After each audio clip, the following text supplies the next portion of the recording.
Hello বন্ধুরা, চলে এসেছি আজকে একটা আনবক্সিং প্রোডাক্টের জন্য। আমাদের আসনের দরকার ছিল, মিশো থেকে আমরা রিসেন্টলি আসন কিনেছি, সেটাই আজকে আনবক্সিং করে দেখাবো আপনাদেরকে।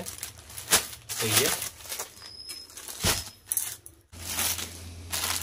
কাটিয়ে নিয়ে নিয়েছি আমরা, এবার কেটে ফেলি।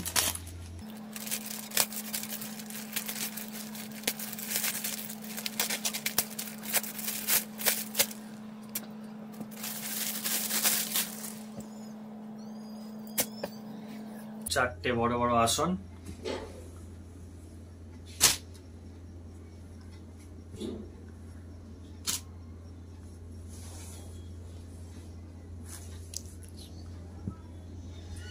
আসনগুলো বেশ সুন্দর দেখতে আর বেশ মোটা মোটাও রয়েছে।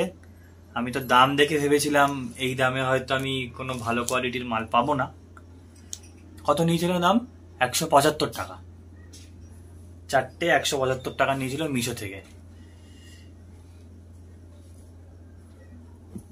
না, বেশ মজবুত আর সুন্দর দেখতে।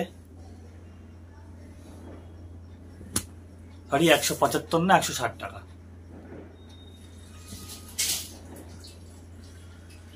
আমাদের ডেলি ইউজের জন্য কিনবো বলে ভাবছিলাম, কেনা হয়ে গেল।